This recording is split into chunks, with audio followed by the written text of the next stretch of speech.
12 News. This is breaking news. Starting off tonight with breaking news in Guilford County. A commissioner tells WXII the mask mandate that was supposed to kick in this past Friday at 5 p.m. cannot be enforced for 10 days since county leaders didn't give enough warning before it went into effect. Guilford County commissioners are asking people to still wear a mask when they're indoors in public, but no one will be fined until August 26th at the earliest. There's a special meeting that's now been called for next week to hear a proposed amendment to this indoor masking policy. The county had originally adopted a new mask mandate that kicked in again last Friday at 5:30 p.m. requiring masks in public places. This new meeting is happening a week from this Thursday, the 26th. You can join via Zoom. The public is able to participate.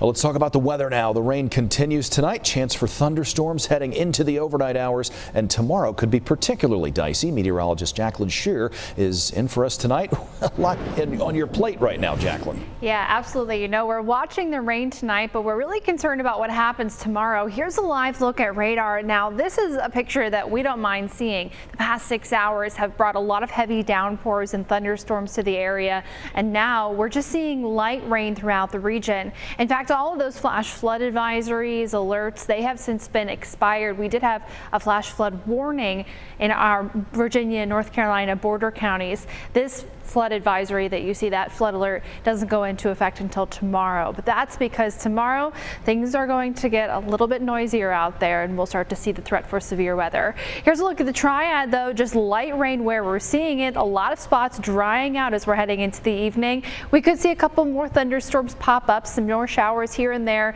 but by and large we're turning our attention to tomorrow at this point. Here's a look at our severe storm risk. A slight risk for severe storms. That's a 2 out of 5 on the severe storm scale. Our storm impacts, heavy downpours, a high threat because of how much rain we got today and how much rain we've had for the past few days. It's all adding up to some big problems.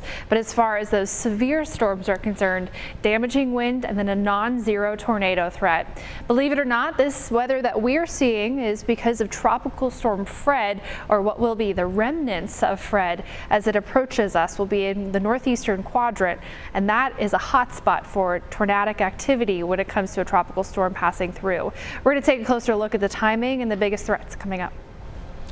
Jacqueline, thank you very much. Don't forget, you can stay on top of the weather, rain or shine, using the free WXII 12 News mobile app. You can see the hour-by-hour forecast to help plan your day. We will send you an alert anytime something particularly nasty moves through.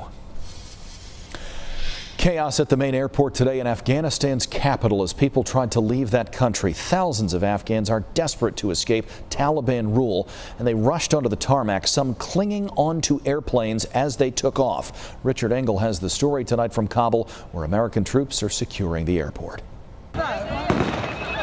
Tens of thousands of Afghans swarmed into Kabul airport, desperate to leave at any price.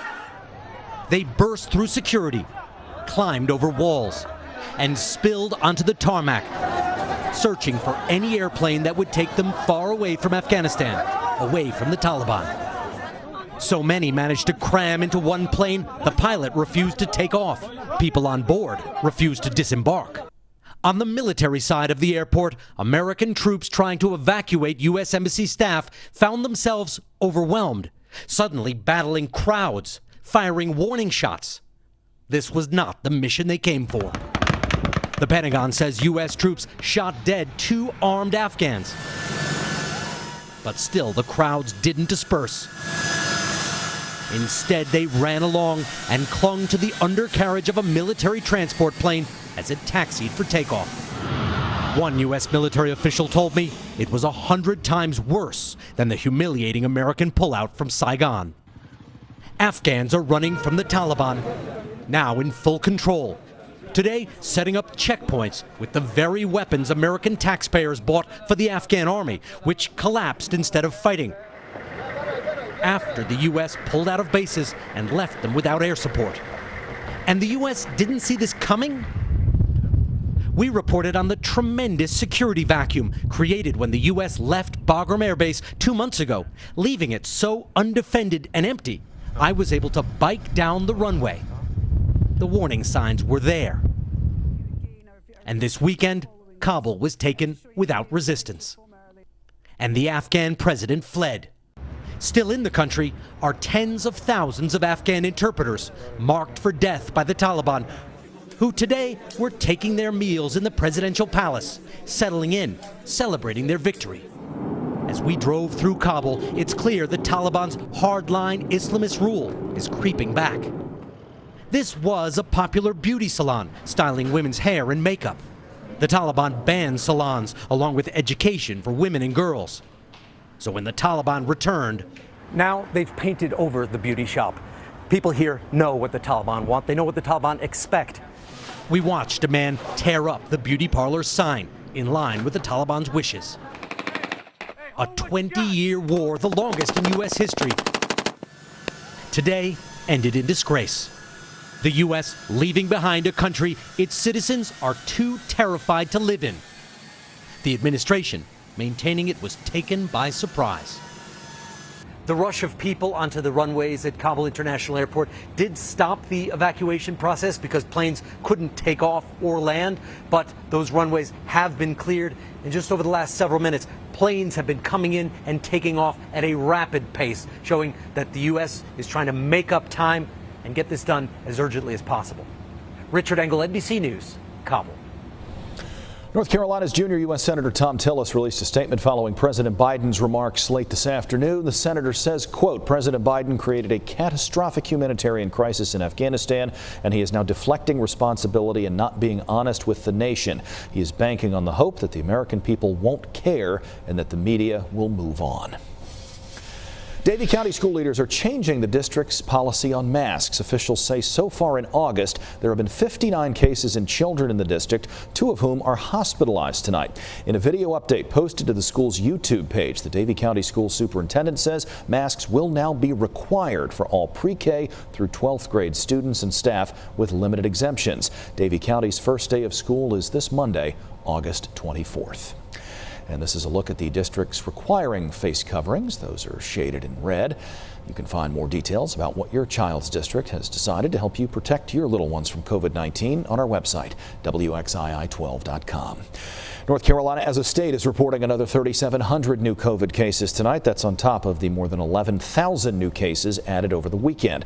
The State Department of Health and Human Services doesn't update the daily count on Saturdays or Sundays.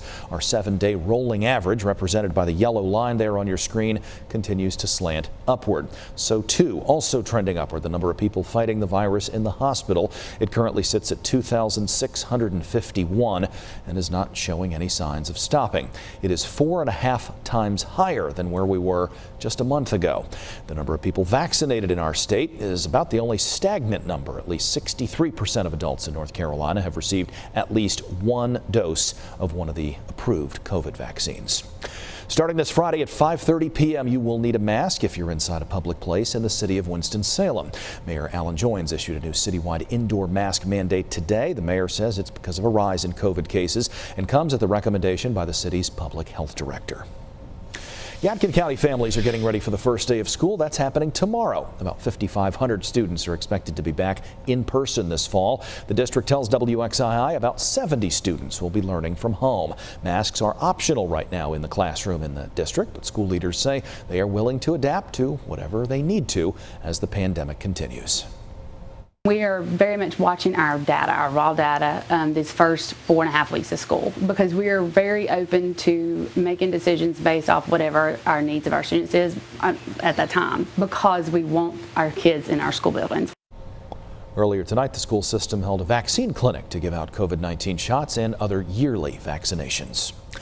Other students are already starting the new school year. In Guilford County, 23 Restart schools started their new school year this morning. Students in Davidson County also returned to the classroom today, and Allegheny County welcomed students back to class as well. Students there can choose whether to wear masks in school. Other districts in the Piedmont Triad, most of them, start 1 week from today, August 23rd, first thing in the morning.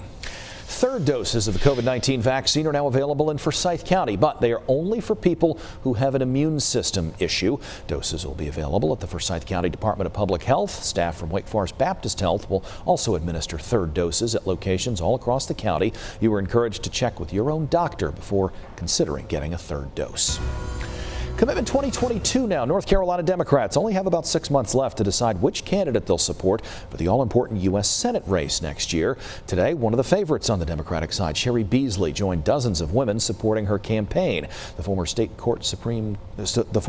Supreme Court Chief Justice received more votes than Joe Biden and Roy Cooper in the last election, but ended up losing the race. Bill O'Neill reports on her efforts to win over more support. Flanked by 24 women supporters, the North Carolina Democrat shares the wisdom of her mother. She taught me that I could do anything. But if there's one thing I've learned, it's that no one can accomplish anything alone. It takes all of us working together. Beasley supporters say they want diversity in the U.S. Senate.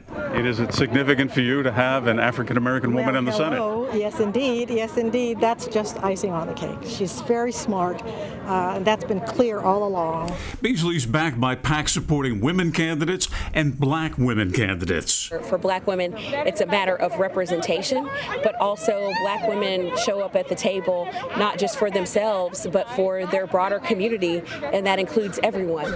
Political scientist Michael Bitzer from Catawba College says right now Beasley's race and gender are likely to attract more national attention and donations than her chief opponent in the Democratic primary, Jeff Jackson. I think certainly in national dynamics, she would have an advantage in that regard. I mean, if you think about the Stacey Abrams effect in Georgia. During an interview with Ms. Beasley, the candidate didn't identify any issue where she and Jeff Jackson disagree. Is there one issue that is significant, the difference between you and Mr. Jackson? Well, you know, maybe that's a question for him. 2 months ago, Ms. Beasley did not provide a definitive answer on the Senate filibuster that's holding up voting reform. That position didn't change today. Have you had any change of heart regarding the filibuster matter? You know, it's a tough issue. So you haven't made up a firm decision, or you have? HR 1, SR 1 need to pass. They absolutely do. The filibuster is a much bigger issue. On the issue of mandated vaccines, this is how the candidate responded. That you believe that we should step in and have government say you will be vaccinated. It was important for me and for my family to be vaccinated and to protect those around us.